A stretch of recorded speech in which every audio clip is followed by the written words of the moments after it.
Hi student, unique ईडुअल में आप लोग का स्वागत है। आज की वीडियो में हम लोग सीखने वाले हैं बीजी में बैच वाइज फीचर्स क्या होता है, बैच वाइज फीचर्स का इस्तेमाल कैसे और कब किया जाता है, इसका रियल यूज क्या है, वह इस वीडियो के माध्यम से मैं एक एक करके स्टेप बाय स्टेप बताने वाला हूँ, सिखाने वाला हूँ और समझाने वाला हूँ। तो चलिए हम लोग इसको समझते हैं, एक एक करके स्टेप बाय स्टेप जानते हैं, जिससे आपको कोई दिक्कत ना हो और आसानी तरीके से किसी भी क्वेश्चन को आप लोग सॉल्व कर ले जाएं।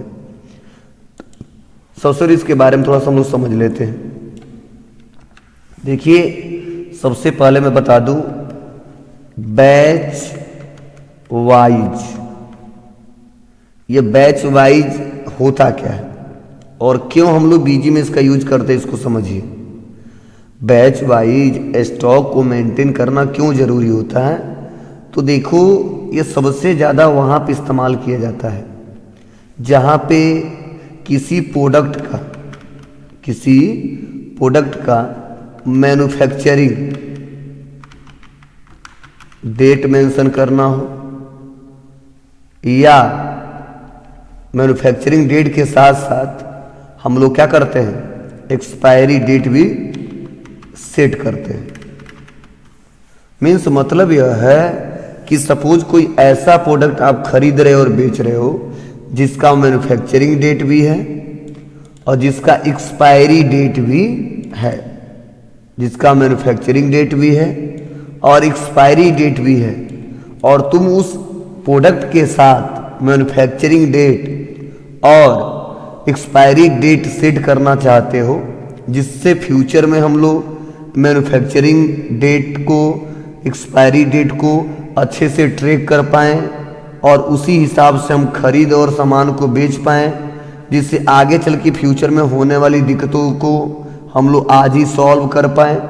क्योंकि अक्सर होता क्या है, लोग मैन्युफैक्चरिंग डेट, एक्सपायरी डेट नहीं भरते हैं, वह सामान एक्सपायर कर जाता है, तो आगे चल के दिक्कत यहाँ पे क्रिएट होती है कि जब सामान को लोग सेल कर देते हैं और कोई इशू आता है तो वहाँ पे सबसे पहला सवाल यही पूछा जाता है कि आपने एक्सपायरी डेट का दवा क्यों बेचा है, या एक्सपायरी डेट का सामान आपने क्यों बेचा है। तो उस कंडीशन में बहुत दिक्कतें आ जाती हैं।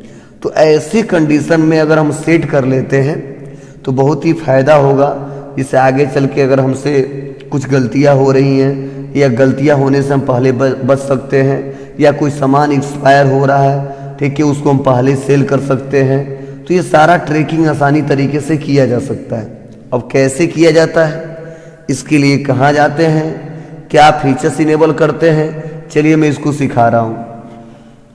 तो इसके लिए सबसे पहला स्टेप आपका है कि आप अपना कंपनी खोलिए और कंपनी खोलने के बाद से एडमिनिस्ट्रेशंस पे जाइए, और एडमिनिस्ट्रेशंस पे आने के बाद से आप सीधा कहाँ आ जाइए, कॉन्फ़िगरेशन पे, और कॉन्फ़िगरेशन पे आने के बाद से आपको कहाँ पे क्लिक करना है, तो आपको आना है फीचर्स ऑप्शन पे, और फीचर्स ऑप्शन पे आने के बाद से यहीं पे दिखो दिख रहा है इन्वेंट्री पे क्लिक करना है। इन्वेंट्री पे क्लिक करने के बाद से हमें बैच वाइज डिटेल को यस करना है। तो देखिए यहीं पे दिख रहा है इन्वेंट्री, और इन्वेंट्री में देखिए नीचे जब आओगे आप तो यहीं पे दिखेगा बैच वाइज डिटेल, तो हम बैच वाइज डिटेल पे क्लिक करेंगे, और बैच वाइज डिटेल पे क्लिक करने के बाद से हमारा देखिए बैच वाइज डिटेल ऑप्शन खुल गया। तो पहला पूछ रहा है कि batch manufacturing date input format, मतलब जब आप किसी सामान को खरीद रहे हो तो उस समय जो आप बैच नंबर दोगे और जो डेट लिखोगे उसका फॉर्मेट क्या रहना चाहिए, फुल डेट फॉर्मेट या मंथ ईयर फॉर्मेट। तो अगर मंथ ईयर फॉर्मेट करोगे तो कुछ ऐसा आएगा, और अगर फुल डेट पे क्लिक करोगे तो कुछ ऐसा आएगा। तो मैं चाहता हूँ फुल डेट रखूँ, तो मैंने देखो फुल डेट रखा, तो पहले डे आया, तब मंथ आया, तब ईयर आया। जस्ट हम आगे बढ़ते हैं। अगला है batch expiry date input format. इसमें भी सेम वही सवाल पूछ रहा है कि फुल डेट फॉर्मेट रखना चाहते हो या मंथ ईयर फॉर्मेट रखना चाहते हो तो इसमें भी मुझे फुल ही रखना है, इसीलिए कुछ करना नहीं है आपको। जस्ट उसके बाद से यहाँ पे अगला ऑप्शन दिया है कि allow issue of expiry batches, मतलब अगर आप सामान आप खरीद लिए और फिर से अगर बेचने जा रहे हो और आगे चल के अगर क्वेश्चन आप कर रहे हो तो पूछ रहा है allow issue for expiry batches, मतलब अगर आप सामान बेचते समय एक्सपायरी किसी गुड्स को बेच रहे हो, किसी मेडिसिन को बेच रहे हो तो मैं क्या करूं, अलाउ विथ वार्निंग या डोंट अलाउ। तो बोला sir don't allow, don't allow इसलिए कि पता नहीं उस वार्निंग को हम सही से समझ ना पाए, सही से पढ़ ना पाए, तो इस कंडीशन में दिक्कत हो जाती है। तो इसीलिए इसको हम लोग क्या करना है, वैसे ही रहने देना है और बस यहाँ पे डोंट अलाउ कर देना है। जस्ट उसके बाद से यहाँ पे बताया जा रहा है कि मेंटेन सेल प्राइस या मेंटेन एमआरपी, तो इसमें से अगर आप इन सब में से किसी को मेंटेन करना चाहते हो तो करिए, नहीं तो इसमें कुछ करना नहीं है, सीधा हम कर देंगे ओके। ओके करने के बाद से क्या करना है, ओके करना है और उसके बाद से यहाँ पे सेव कर देना है। सेव करने के बाद से अब बैक आ जाना है। बैक आने के बाद से सीधा आपको आना है कहाँ पे, तो उस प्रोडक्ट के नेम में हम लोग सेलेक्ट करेंगे और ये फीचर्स ऑन करेंगे जिस पे ये अप्लाई करना है। तो हम मास्टर पे आ जाते हैं, आइटम पे आ जाते हैं। आइटम पे आने के बाद से देखिए यहाँ पे ऐड पे क्लिक कर दिया। अब नेम पूछ रहा है तो नेम हमने दे दिया पैरा सीटामॉल, हमने बताया पैरासीटामॉल, ठीक है। इंटर बटन दबाया, ये एक मेडिसिन है। अंडर ग्रुप पूछ रहा है तो यहाँ पे अंडर ग्रुप हम कर देते हैं अब 3 और यहाँ हमने लिख दिया medicine.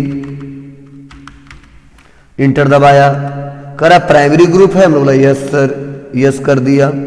Specify HSN code, yes कर दिया और HSN कोड डाल दिया। स्पेसिफाई टेक्स्ट कैटेगरी और जितना % है उतना मैंने डाल दिया और यहाँ पे हम सेव कर देंगे। सेव करने के बाद से यूनिट पूछेगा, हमने पीसेस ले लिया। उसके बाद से यहाँ पे GST दिखाई दे रहा है, इसमें कुछ नहीं करना है, सीधा आना है। देखिए यहीं पे लिखा गया है बैच वाइज डिटेल, ये जो बैच वाइज डिटेल है यहाँ पे क्लिक करके हम यस करेंगे। यस करते ही देखो पूछ रहा है कि एक्सपायरी मैन्युफैक्चरिंग डेट रिक्वायर्ड, बोला जी सर बोथ रहे, रिक्वायरमेंट है इसका। कर एक्सपायरी डे बता दो, आज ही बता दो कितना दिन के बाद एक्सपायर हो जाएगा, तो आप डायरेक्टली यहाँ पे बता सकते हो। और अगर नहीं बताना चाहते हो तो कोई ज़रूरी नहीं है, आपको इंटर बटन दबाना है और इंटर बटन दबाने के बाद से आपको क्या करना है, यहाँ पे सेव कर देना है। सेव करते ही देखिए पूछेगा कि item batch numbering type manually हो या ऑटोमेटिक हो, तो सर मैनुअली हो, क्यों मैनुअली करेंगे तो अच्छा रहता है। ओके कर देते हैं। ओके करने के बाद सेव हो गया। अब एस्केप बटन दबाते हैं, आ जाते हैं कहाँ पे, ट्रांजैक्शन पे। ट्रांजैक्शन पे आने के बाद से कहाँ आते हैं, परचेज पे। परचेज पे आने के बाद हम लोग क्या करेंगे, ऐड पे आएंगे। ऐड हमने कर लिया। उसके बाद से यहाँ पे बाउचर डेट जो है डेट डाल दिया, जो हमारा बाउचर नंबर है बाउचर नंबर डाल दिया। GST मेंशन कर दिया। पार्टी नेम किससे खरीद रहे हैं, तो हम ओम मेडिकल से खरीद रहे हैं, ओम मेडिकल स्टोर से खरीद रहे हैं।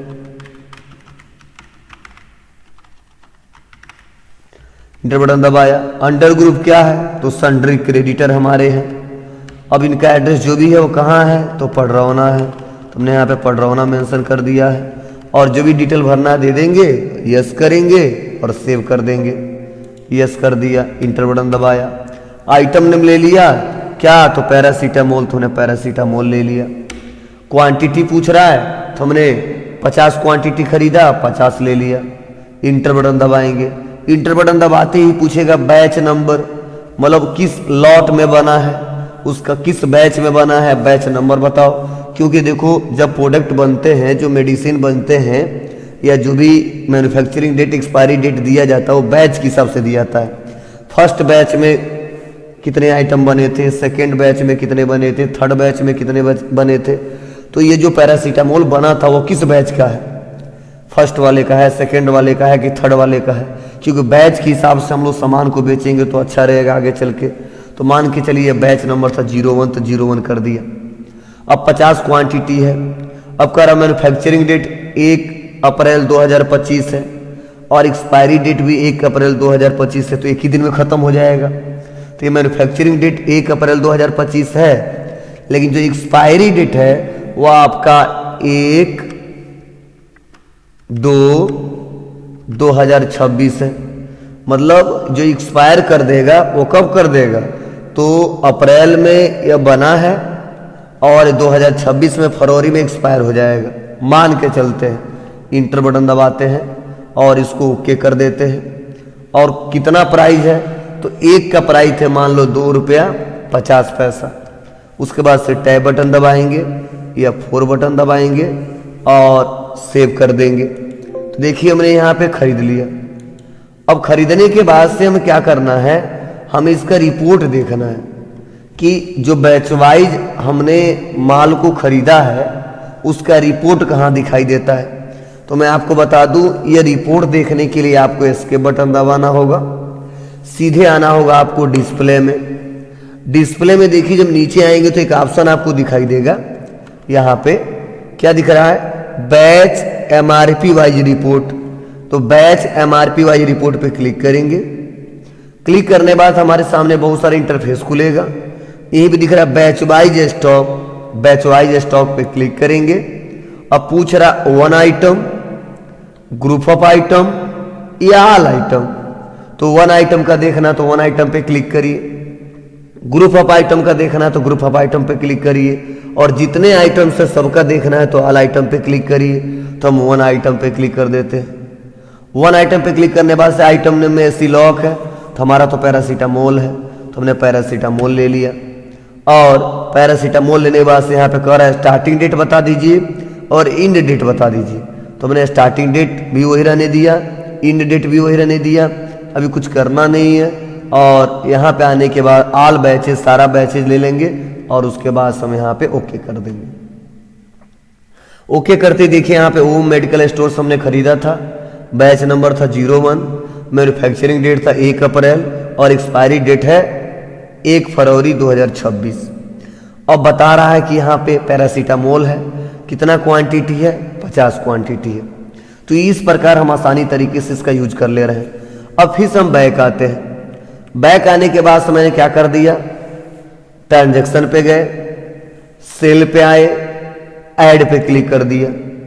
मैंने किसी को बेच दिया तो यहाँ पे लोकल ले लेते हैं, और किसको बेच दिया तो मान के चलिए मैंने कैश सेल कर दिया। तो कैश सेल कर दिया तो मैंने ले दिया cash item paracetamol. Inter button दबाते हैं, कितना पीस बेच दिया तो 10 पीस बेच दिया। इंटर बटन दबाते हैं। बैच नंबर बता दीजिए, तो बैच नंबर देखिए ये बता रहा है एक्सपायरी डेट कब होगा इसका, तो बता रहा है 1/2/2026 में। कोई दिक्कत नहीं है, इंटर बटन दबा देते हैं और यहाँ पे देखिए इसका मैन्युफैक्चरिंग डेट एक्सपायरी डेट दोनों शो हो गया है। इंटर बटन दबाएंगे और सेव कर लेंगे। क्या रेट है तो 3 रुपया है, एक्सेप्ट कर लिया और टैब बटन दबाया या 4 बटन दबाया और इसको मैंने सेव कर दिया। और यहाँ से प्रिंट करना तो प्रिंट कर सकते, नहीं करना है तो नो कर दीजिए। अब इसका रिपोर्ट हम लोग देखते हैं। बैक डिस्प्ले में आते हैं, बैच वाइज पे आ जाते हैं। बैच वाइज पे आने के बाद से हम आ जाते हैं कहाँ पे, बैच वाइज स्टॉक पे। 1 आइटम पैरासीटामोल है ही है, और उसके बाद हम ओके कर देंगे। अब देखिए क्वांटिटी क्या बता रहा है, तो यहाँ पे बता रहा है कि टोटल इन हुआ है कितना 50, और कितना आउट हुआ है कितना, तो यहाँ पे बता रहा है 10। तो यहाँ पे देखिए बचा कितना है पेंडिंग 40, मतलब आया कितना 50 पीस, गया कितना 10 पीस, बचा कितना है 40 पीस। तो इस प्रकार हम आसानी तरीके से बैच वाइज रिपोर्ट देख सकते हैं। चलो अगर एक्सपायरी डेट के हिसाब से देखना हो तो बैक आते हैं, और बैक आने के बाद से बैच पे क्लिक कर देते हैं।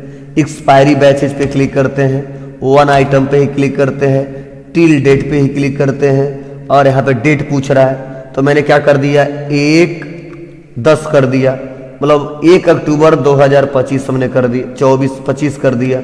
इंटर बटन दबाया तो देखिए अभी एक्सपायरी बैचेज में कोई रिपोर्ट नहीं दिख रहा है। क्यों?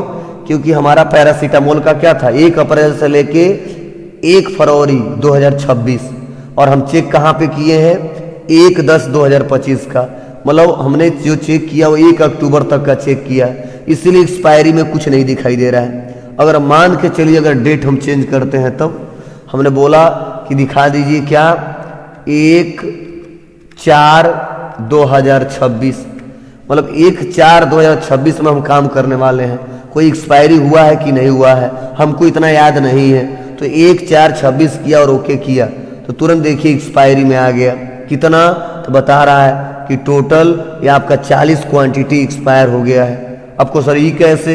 तो देखिए बता रहा है कि मैन्युफैक्चरिंग डेट क्या था, 1 अप्रैल था, एक्सपायरी डेट क्या था, तो 1 फरवरी 2026 था, और आप चेक किसका किए हो, 1/4/2026 का किए हो, इसीलिए यहाँ पे एक्सपायरी दिखाने लगा। अगर वही में बैक आ जाता और यहाँ पे हम कर देते 1/1/2026, इंटर दबाता और ओके कर देता, तो देखिए यहाँ पे रिपोर्ट यहाँ पे शो नहीं हो रहा। क्यों? क्योंकि फरवरी तक एक्सपायर होगा और हम 1 जनवरी तक पूछ रहे हैं 2026 में, इसलिए यहाँ पे रिपोर्ट नहीं आया है।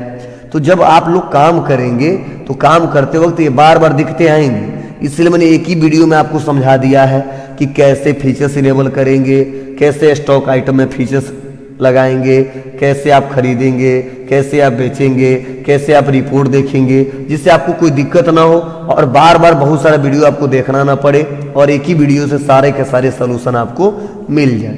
तो अगर यह आपको टॉपिक समझ में आया हो और लग रहा है कि सर मेहनत करके पढ़ाते हैं समझाते हैं, तो प्लीज़ ज़्यादा से ज़्यादा लोग के पास शेयर करिए, और अगर आपने कमेंट नहीं किया है, लाइक नहीं किया है तो लाइक कर दीजिए। Thank you.